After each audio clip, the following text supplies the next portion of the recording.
Hit it. Heat it. Hit it. It's your time. Keep the rhythm. Keep the rhythm. Yeah. Yeah.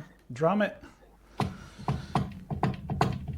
There it is. There you go. Should I go get the guitar? Go get the guitar and let's play along. At some point, we'll do that eventually. I don't know. I always make the joke I'm not stage material, but I'm having fun. So, but that's a story for another. You've been playing a lot. I've been playing a bit too.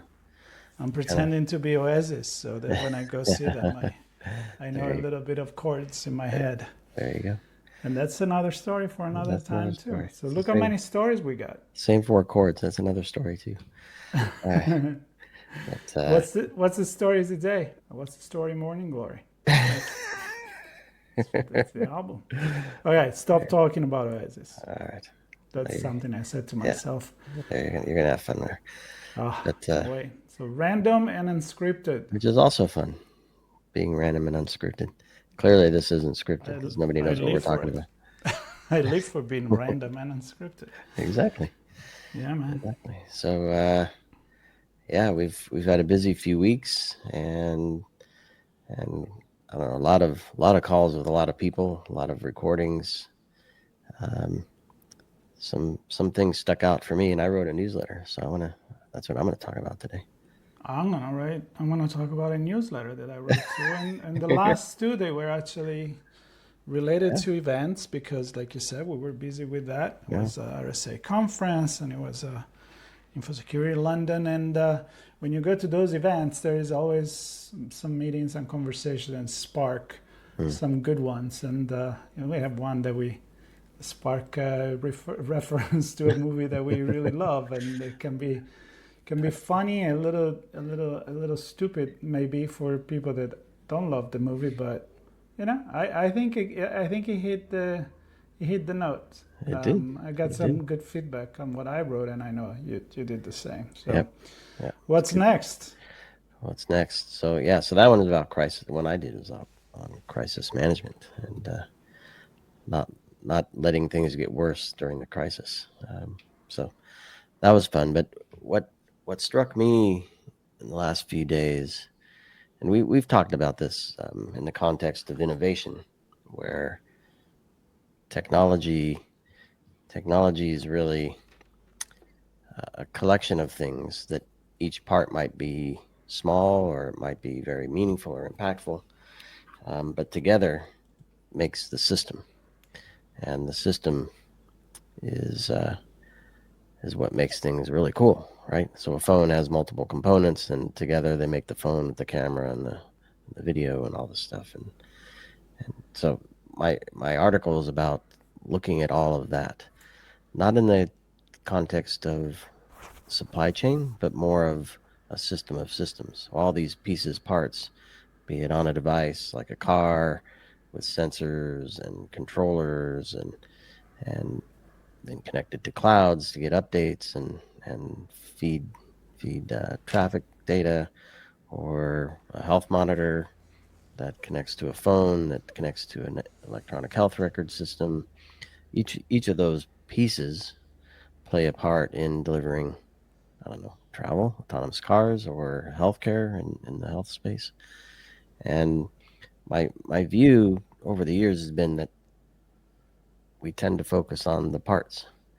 Is that app secure? Is that device secure? Did the FDA approve that physical device, or did they approve the app version that runs on a smartphone? And oftentimes we miss the fact that, well, there is the phone itself, right? There's also the cloud that it connects to, like I mentioned earlier, the health record system, which may feed other systems and may take inputs from other systems that feed back to the monitors and stuff. So it's very complex. And so my article is all about kind of looking at some of those scenarios and the elements within them, and the fact that they're all connected.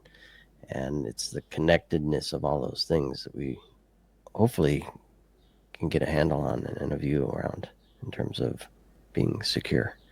So not just securing the components, but securing the system of systems. That's the piece of it. I know, blow your mind, man. Blew my mind. Also, I remember you said you were going to do a short Yeah, I newsletter, know, a and then I short one. looked at it. It was like a short, long newsletter. But what you said, how can it be short, and how can it be another take on it? Because the first question that comes to my mind, it's a philosophical one, which is when you take the object and you put it into a system, does it change the object itself? Like that object, it becomes something else because it's not that siloed object, but it becomes again something Right. else. And not only become more complex and more vulnerable, it probably gets more function. Yeah. Is it this? Is it Is it the same boat when you change everything? Yeah. Right? And Yeah. Exactly. I think it opened up an entire Pandora's box of thoughts on this. So have you thought about this while you were writing that? Not that in particular, but as you're describing that, we can see it in like energy production. So oil and gas and electricity, where they have sensors and controllers and valves and all kinds of fun things that in their own right, they have a function and a purpose. When you connect them to SCADA systems to control them locally on a local network, they become different, right? They become more. And then when you connect those SCADA systems to the internet, they become even more. I And was thinking more when you have cars that are different than regular cars because they are connected, they are autonomous, they make decisions, but also then you connect one car to another so right, that you have they know where they are in the space and they can react and brake faster and slow down and I'm thinking like that's where I was having in mind more than an infrastructure, energy plant or whatever, but as they start behaving different, yeah, they are not that same car anymore. exactly. It's a society of cars. Yeah, And when the car next to you determines how your car works, how fast it goes, the space, the distance it is yeah, between you and the others, and yep. yeah, it's becomes quite interesting for So sure. your piece is about, of course, the security of these things that you need to change approach. It's not about securing that one thing, but securing It's the yeah, system they become part of. yep. Secure the system of systems, and yeah, ultimately, what I point out at the end is that bad Wait, actors. don't tell me the end. All right, I all right, we're won't read reading. it. All right, Tease it. all right. Tease it. I say something fun at the end. No, I point out what the bad actors look at, Okay. which is important for the manufacturers and creators of all these things. Need to Okay. look at. So I So, guess the and I have message here is you people should read it. yeah, Did you already publish it, right? that one's published, and I reference a few podcasts because I talk about autonomous vehicles, I talk about rail systems, I talk about healthcare systems, and I've had conversations, recent ones, on all three of those topics.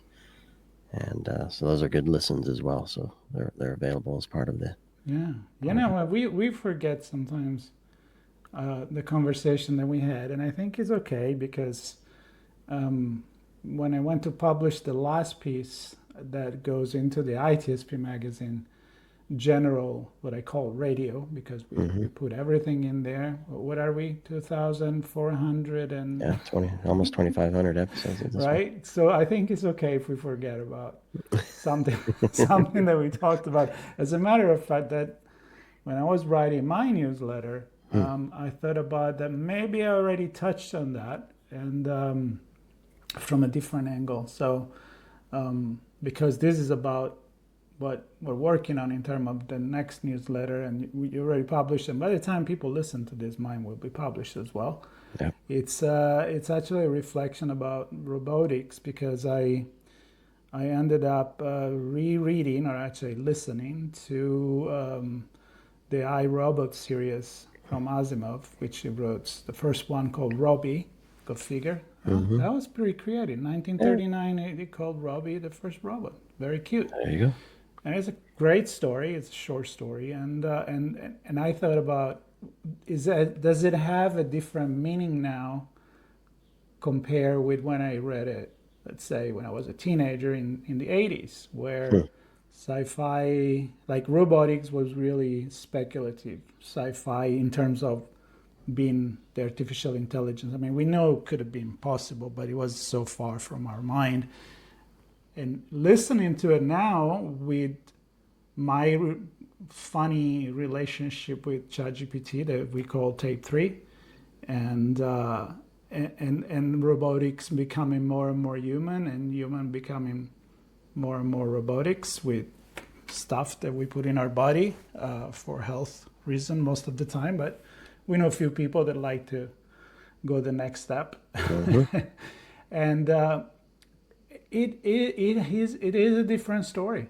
You know, like when you read something, a story in a certain sociological, historical context, and then maybe your brain, the knowledge that you have, you read it again, or you watch a movie again, and it becomes a different movie. It's the same story, but again, philosophically speaking, you're different, so you read it differently. And kind of like I'm kind of thinking about the relationship between the little girl and the robots, and how back in those days Asimov wasn't trying to make the robot human, but he kind of, you know, he's not faking and pretending to be human, but it has this relationship with this girl. You know, he's getting these feelings, and especially the girls has the feeling for him. And now we actually deal with generative AI that pretend to have those feelings for us. And a lot of people fall for it. Sometimes I fall for it, and then I'm like, wake up, you know, and I smack myself. And I mean, it really, like when I write this kind of things, that I just start thinking about how humanity, I don't go to the technicality of it, but how we perceive technology. So I think it's going to be an interesting piece. And So, what's the angle? Because it sounds like it might be a different angle than what you described to me first. yeah, there is a part two. So what I described to you first, and then I changed my mind a little bit, is because I took two things from Asimov. One was the fact that I read again Robbie, and the other one is a quote, and I think you're referring to that, where in 1965 he made a quote that says that pretty much there's going to be a moment in time where humans become more and more robotics, and robotics becomes more and more human, and then there's going to be that hybrid line where we don't know who's what anymore. Yeah, I picture a slider. Where's the slider? Exactly. It's kind of like there. It's hybrid. But again, are we going to pretend that we are the same thing? So there is a connection with, how much human a robot is going to be, depending on the feelings that it may have been a generative AI and maybe general intelligence, or there's always going to be that line, and there is the physical and the psychological aspect of it. So that's where I said this is too much for one newsletter, right? So I focus more on this one about the psychological relationship with robotics and mostly generative AI right now. But the moment you put generative AI and machine learning, and it's happening already, and the robots start learning on his own how to resolve things and open a window or escape from a window or whatever it is, then to what point we perceive that robot with generative AI or artificial intelligence, let's call it at this point, to be human, and are we ever going to feel the same, that the robot is human, and maybe for the robot we are robot. Right. That's when you do like. I know. And then I can't help but connect it to the piece that I wrote, which is if we're now embedding robotic parts in ourselves and using the car example of the car as being manipulated or controlled or somehow guided by other vehicles around it, then will we be guided and controlled and manipulated by other robots, other humans with robotics in them? Yep. They, don't get too close. It'll zap. Well, and the other thing is, do we start? And I actually touched on this in the newsletter. Do we start being different ourselves because we kind of become used to working and having a relationship with artificial intelligence, and so we start thinking a little bit more like the robot, the artificial intelligence, the generative AI that we interact with, because you adapt as a human the dynamic and the way you talk, the way you behave. Usually there is a moment that you adapt to the other person you communicate with. And in this case, it's not a person, so do we become a little bit more robotic ourselves? And Right? given your point, then if one of the piece in the system start interacting with your piece of the system and you are in the piece of the system, it's either your phone or your car, then I love what you said. Do you get affected? Yeah. Do you get affected by it too? Yeah. So that was random, That was random and unscripted. totally unscripted. Because I love the fact that we're here kind of, I'm already rethinking because I haven't published it yet to like, oh, maybe I do need to get a little different of a spin. So maybe next time I come with the newsletter already finished. But it is finished. I'm not going to change it because of that. But it's a mouthful. And I think yours is absolutely a mouthful and a brainful. I honestly think that you will get a lot of feedback on that. Yeah, I'm already getting good feedback. Yeah. Yeah, good way to look at this. So, yeah, if people have a read and want to comment, that'd be great. If you're inspired and want to have a chat on a podcast, that's cool too. Yep. Yep, happy to do that. Yep. So, I think it's same for yours. I'm excited to read yours when you get it out. yeah, and I think that's the core of having these conversations. And one time we're going to talk about the next newsletter. Maybe we talk about a podcast that we had and a conversation that we had either together on our own, and the randomness of it could be about music, not just cybersecurity. It could be about storytelling, not just about the relationship between technology and society, which I do love. And in a way, we're always telling stories anyway, right? Pretty much. We're talking about stuff anyway. Yeah, and we said it's just stories, I guess. Yeah, well, we tell each other's story. We tell story with other people to other people, and that's what we're made of. We're all made of stories. And the stories that we always say is 10 minutes, and then it becomes 20 minutes. But nearly 20. I really enjoyed it. Yeah, it was fun. It was short, like my newsletter. Yeah, there you go. Mine is not that short either. I think I'm in the 1,200 words. Yeah, I think I creeped over that. But anyway, yeah, it's a fun read, number of examples, and excited to read yours. Yep. I'm glad for this platform to just be random and talk about whatever, and hopefully people enjoy it and subscribe to this podcast and ITSP Magazine and our other shows as well. Yep. And it's so random that you are in New York. I'm in Italy right now. That's part of the randomness, and I think also kind of where you are, it kind of drives your thoughts. And next time that we're together, we're going to be in Las Vegas. I know. For Black Hat, and that will probably bring some more cybersecurity inspired conversation, still with your angle and my angle. So exactly. Everybody should stay tuned. I think we'll have at least another conversation like this before we get to Black Hat, but you never know. Be there. They're random. As well, people know, right? Exactly.